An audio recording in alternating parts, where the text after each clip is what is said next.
Oi pessoal, tudo bem com vocês? Bom, caso alguém não conheça ainda, esse aqui é o Alisson. Oi, pessoal. Dá tchauzinho.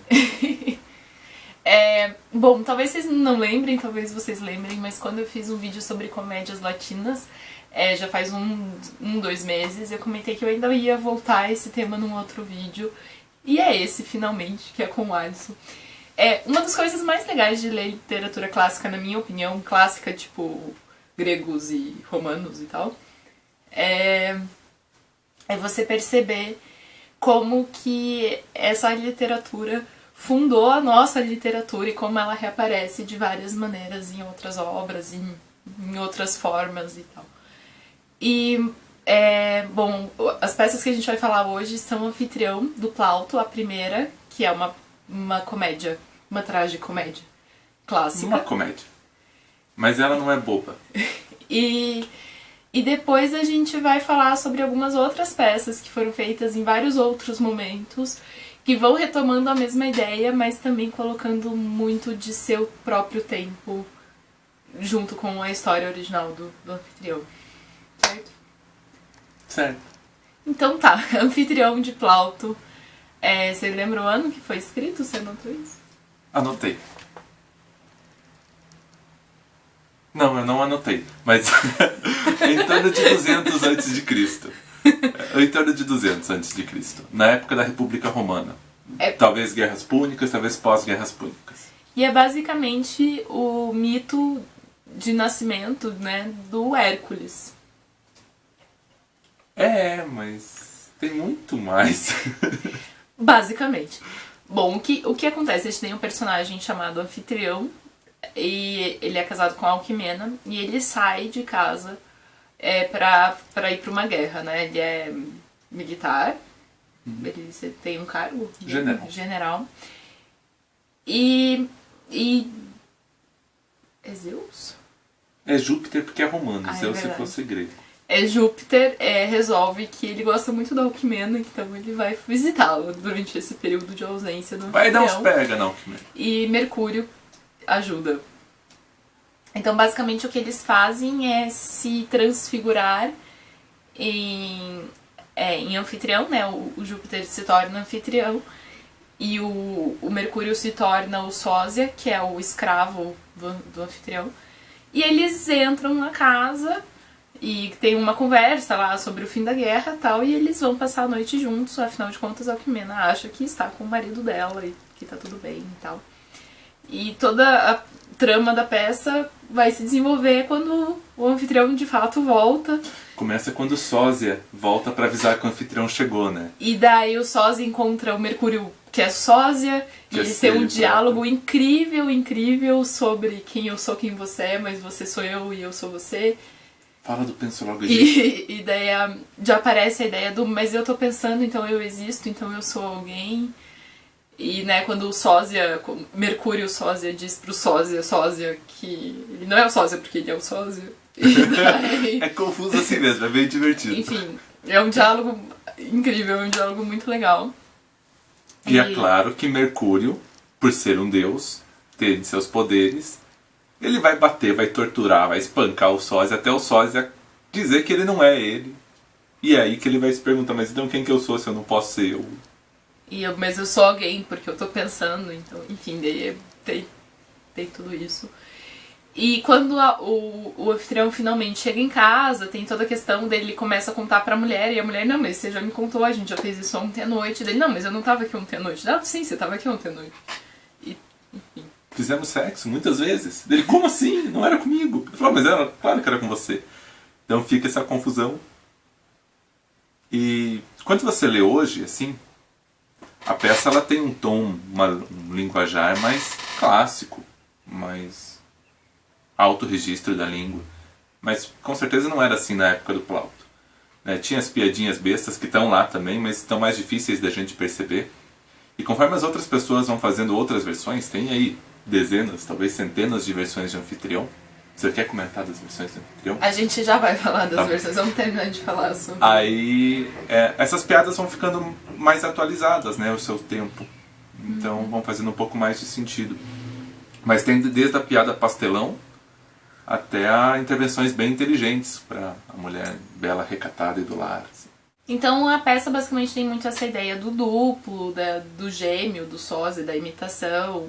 E o que é interessante também é que tanto Júpiter quanto Mercúrio sabem o que está acontecendo e sabem que eles estão encenando o tempo todo e estão conscientes disso. Então é quase uma peça dentro de uma peça, né? Eles têm os momentos que eles combinam o que eles vão fazer, então, quando fulano aparecer e coisas assim. Então é uma encenação dentro da encenação. Eles são oniscientes de tudo que aconteceu na guerra, de tudo que os personagens pensam, mas oniscientes também das capacidades teatrais. Né? Como que você vai reagir, o que você vai fazer, como que eu vou me disfarçar, mas como que eu vou diferenciar você do outro? Ah não, eu vou ter uma asinha no chapéu. E bom, nasce Hércules e tem também toda a questão de como que eles vão lidar com essa coisa. Filho de Júpiter com a Alquimena. Enfim, vocês podem ler a peça para saber mais detalhes sobre isso. Mas é a partir dessa peça que vem para a nossa língua esses nomes. Provavelmente a partir de Molière, que também fez uma versão de anfitrião, e essas palavras entraram no francês e chegaram no português. Anfitrião como aquele que recebe bem, que é generoso com os convidados. E por isso já percebem que o anfitrião, quando descobre que foi traído por sua mulher com Júpiter, também fala, é um deus. Bom, depende da versão, tá? Mas, é um deus, pô, então tudo bem. Então, pô, olha que orgulho, porra, um deus dormiu lá em casa. O sósia, o servo dele, né, que o Mercúrio se transfigura, virou isso, virou o igual, né, o outro... A imitação. A imitação. Então essa peça foi adaptada muitas vezes, tanto para outras peças, como para filmes, livros, enfim. Essa ideia foi aparecendo muitas outras vezes na literatura. Inclusive o Plauto não é o autor original dela, né? Ela vem dos gregos. E aí tem uma discussão sobre quem seria o autor, mas é a primeira versão que a gente tem acesso na íntegra hoje. E a gente então leu também algumas dessas peças. Aliás, eu não sei se eu falei isso, mas o Alisson tá aqui porque ele também leu as peças. A gente faz uma matéria junto. De qualquer forma, a próxima peça que a gente leu foi escrita por Camões. Você tem a data? 1587, eu tenho uma cola ali. É uma peça talvez um pouco mais parecida com a original em alguns aspectos. Ele constrói ela com um sistema de rima mais da época, né? Mais assim, trovadorismo, mais ou menos, aquela coisa. Tem até algumas tirações de sarro com a poesia lírica. Tem também a questão do amor, que eles adotam uma visão de amor também mais da época do trovadorismo, essa coisa do... Júpiter flechado por Cupido. O amor platônico de Júpiter pela Alquimena e toda essa coisa mais Idade Média. Humaniza os deuses, né? E ele acaba também tirando muito do que tinha de meta teatral do Plauto, né? Uma coisa mais quase clássica do que o próprio Plauto, assim. Plauto fazia umas coisas bem engraçadas de brincadeiras e diálogos com a plateia. Os apartes, né? E tal, que acabam sendo retiradas na versão de Camões. Fica mais tradicional, digamos assim. Você tem mais alguma coisa pra falar sobre a do Camões? Se chama Alto dos Enfatriões, mas eu também posso deixar todos os nomes completos ali embaixo pra vocês. Não, vamos para as próximas que eu gosto das últimas. Vejam que a do Camões não foi uma das nossas preferidas. Bom, a próxima que a gente leu é o Anfitrião ou Júpiter e Alquimena, do Antônio José da Silva. Ela foi publicada em 1736.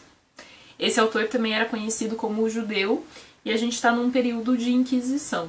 O judeu foi perseguido pela Inquisição, ele é levado do Brasil para Portugal, é morto lá. Foi preso 3 vezes antes disso, fazia parte de uma família nova cristã, que começa a ser perseguida até por interesses econômicos, talvez mais do que religiosos, porque tinha posses. Então você diz que eles são judeus, e aí não importa se eles são ou não, você é o Estado, você diz, você é a igreja. Toma as posses dele, mata todo mundo e não sobra muita gente para reclamar.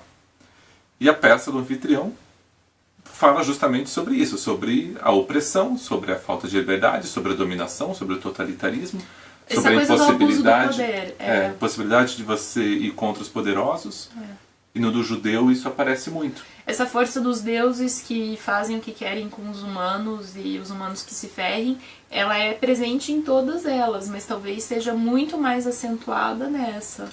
Cada versão foca mais em alguns desses temas possíveis, né? Mas principalmente aí a incapacidade contra o desígnio dos poderosos, a impossibilidade de lutar contra os deuses na peça, mas contra a igreja, contra o Estado, contra o Império. Contra os poderosos, né? Contra quem tá no poder. E o abuso deles, que podem fazer o que quiserem. Pode ir lá, pegar tua mulher, estuprar sua mulher, te torturar, te violentar, roubar sua identidade.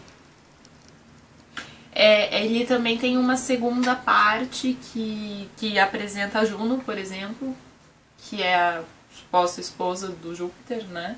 Ela, na peça dele, ela descobre o que acontece, descobre que o Júpiter está fazendo toda essa tramóia e trama contra o Júpiter. Tenta resistir. E é uma parte bem legal que não existia nas outras peças, né? Uma inclusão dele até. Bom, talvez alguém tenha incluído antes que dele também. Mas é uma figura feminina mais complexa, mais poderosa, com mais ação. Ela também talvez seja um pouco mais séria. Não? Sim, mais séria, séria, mais pesada, cruel, mais assim, mais densa. violenta. A próxima peça, então, é Um Deus Dormiu Lá em Casa, do Guilherme Figueiredo, publicado em 1949. É um escritor brasileiro, ele era irmão isso, do Figueiredo. Ditador, Figueiredo. o último. Da ditadura militar. Eu acho que é a minha favorita. Ele é genial, é o mito fundador do anfitrião, assim, então onde que surgiu essa história? Porque depois de, sei lá, uma centena de anfitriões, esse é um anfitrião que não tem Deus. É o anfitrião número 0, digamos assim. Ele tira os deuses e conta uma história em que os deuses são fictícios para servir como desculpa de um desentendido que aconteceu, digamos assim. Vou tentar.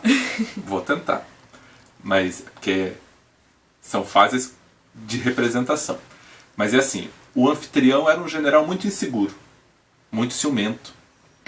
E tinha uma profecia feita pelo Tiresias, porque todo profeta tebano é o Tiresias,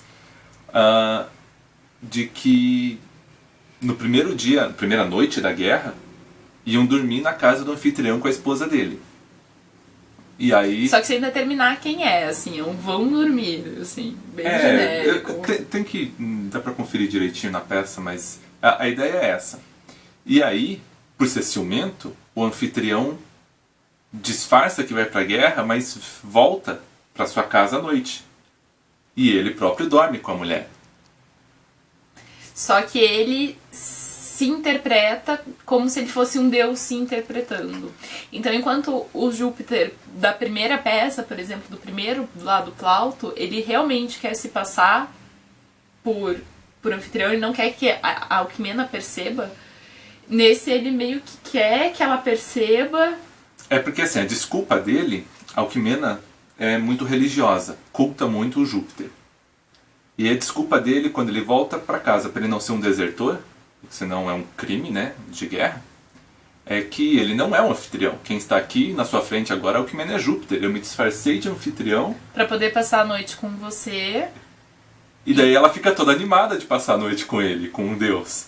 E aí o anfitrião próprio começa E o anfitrião, que no fundo só queria estar lá para que ninguém mais dormisse com a mulher dele, percebe que a mulher dele está dormindo com outra pessoa, mesmo que seja ele.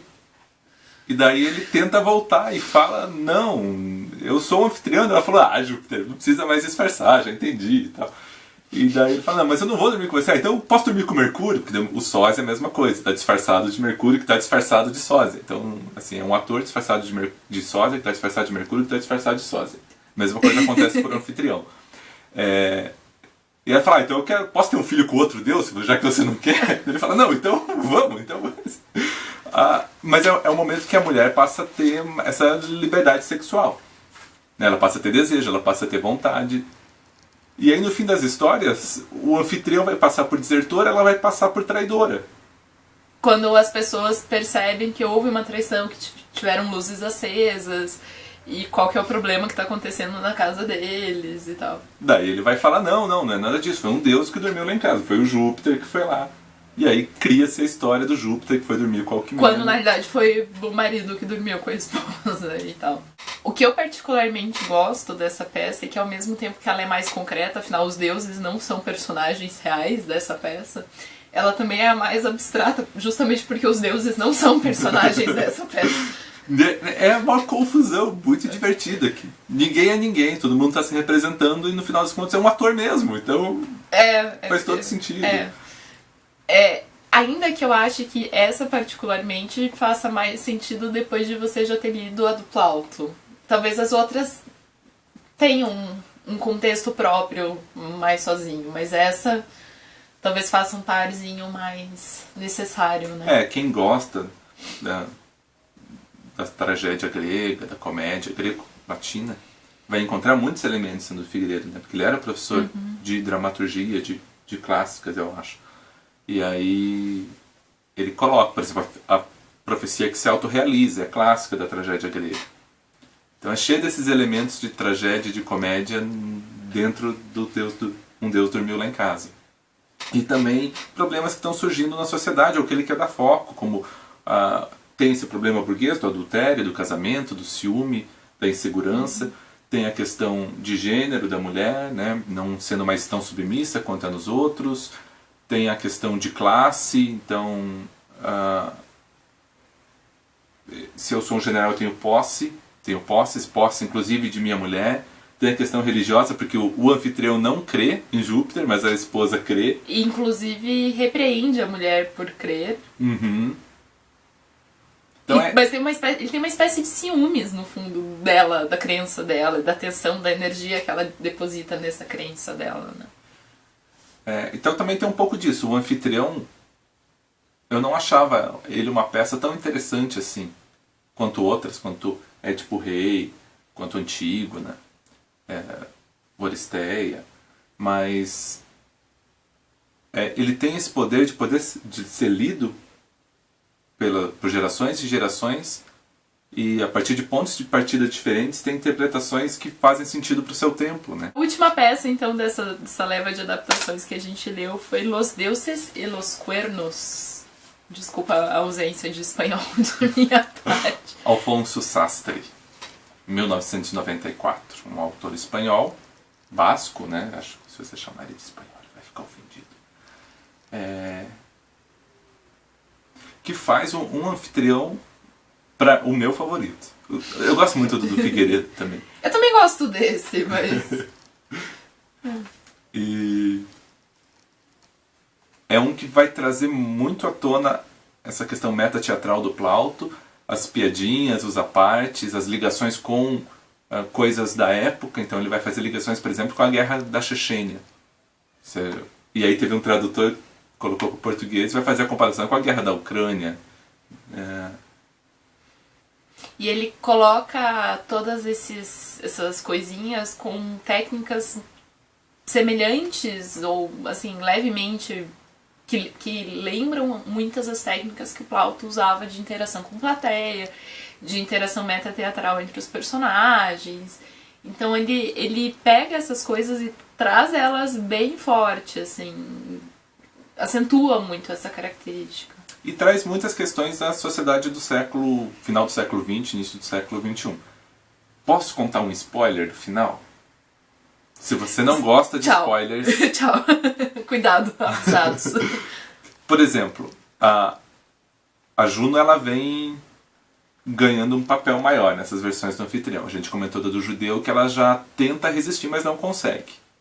Tem um francês, Jean Giraudoux, eu acho, que é o nome, desculpa a pronúncia também, que coloca uma Juno que consegue resistir e o Sastre aproveita essa ideia. Então no final do anfitrião do Sastre, assim como o Júpiter se disfarçou de anfitrião, a Juno se disfarça de Alquimena. Então, no fundo, ele passou a noite com a própria Juno, e não com a Alquimena. Ao tentar enganar, ele também foi enganado. É bem divertido. E, de novo, né, é a encenação dentro da encenação, dentro da encenação, dentro da encenação, assim. Se o primeiro lá, o do Plauto, já tinha essa camada, essa que a que a Juno se faz de Alquimena já é uma encenação dentro da encenação do Júpiter, dentro da encenação... Ah, enfim, gente. Vocês entenderam. Ele vai aumentando e acentuando essas características, e tem diálogos que acontecem nas coxias, por exemplo, entre os personagens. Enfim. Tá. Mas eu quero comentar algumas coisas que eu acho bem importantes nessa peça do Sastre, sobre esses problemas sociais. Parece uma comédia boba, mas... E todas elas têm momentos de risada, né? Momentos cômicos. Tem ele chegando de bicicleta, o Mercúrio falando que, pô, não aguenta mais, ele é o deus dos ladrões, né, dos comerciantes, mas também dos ladrões. Ele fala, não aguento mais ficar indo no Congresso, eu vou comprar um helicóptero pra mim, mas é assim, eu sou grego, não posso ter... Não é nessa parte, mas é essa ideia, assim, como é que você vai ter um helicóptero se você é grego? Então ele fala, tem um momento lá que o Sósia se benze e fala, por Deus do céu, ele fala, não, mas eu não sou cristão, nem existe cristianismo ainda.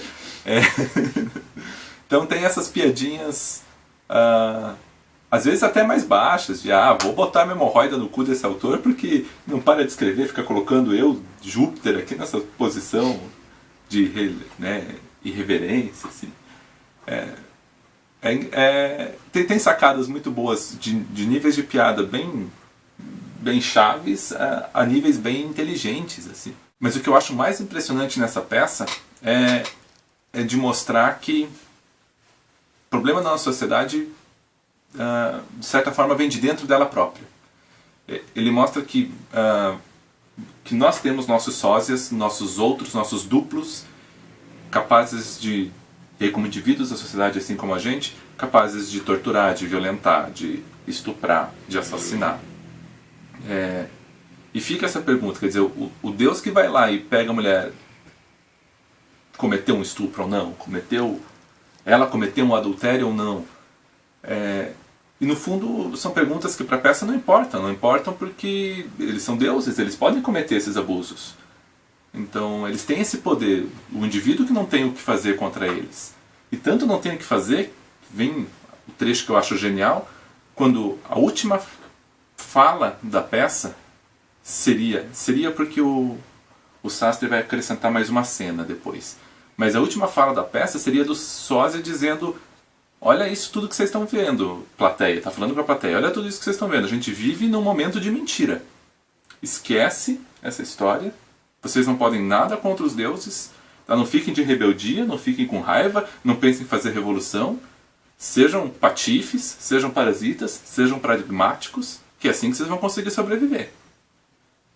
Fujam desses imbecis que acham que podem transformar o mundo. Vocês não podem nada contra os poderosos. Eles são deuses. E aí vem a pior parte, que é assim, eles são deuses na peça, são aqueles para quem você ora, a quem você cultua, a quem você presta homenagem, a quem você paga dízimo. Você acredita neles, eles estão lá para te defender. Mas são eles que estão cometendo esse crime contra você, são eles que estão te violentando, que estão tirando a tua identidade, que estão te estuprando, que estão te torturando. E, assim, só tá invadindo sua casa, né? Sua privacidade. Assim. É trágico para os humanos a comédia, porque é a comédia divina, é a comédia dos poderosos, eles que estão se divertindo.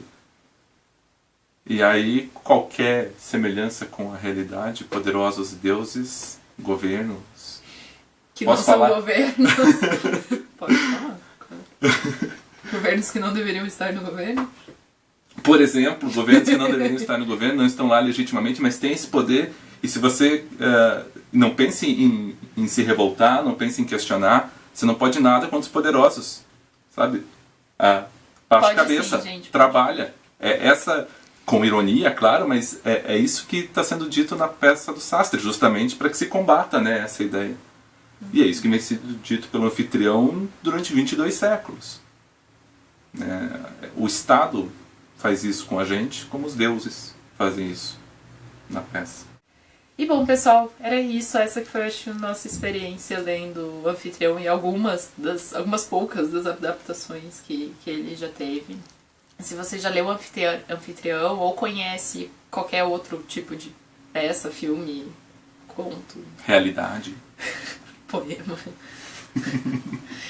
Que também use isso, que também tem essas noções, assim, conta pra gente também, que a gente tá bem curioso pra conhecer outras histórias nessa linha. E é isso. Espero que vocês tenham gostado do vídeo e até mais. Tchau, tchau. Tchau, pessoal.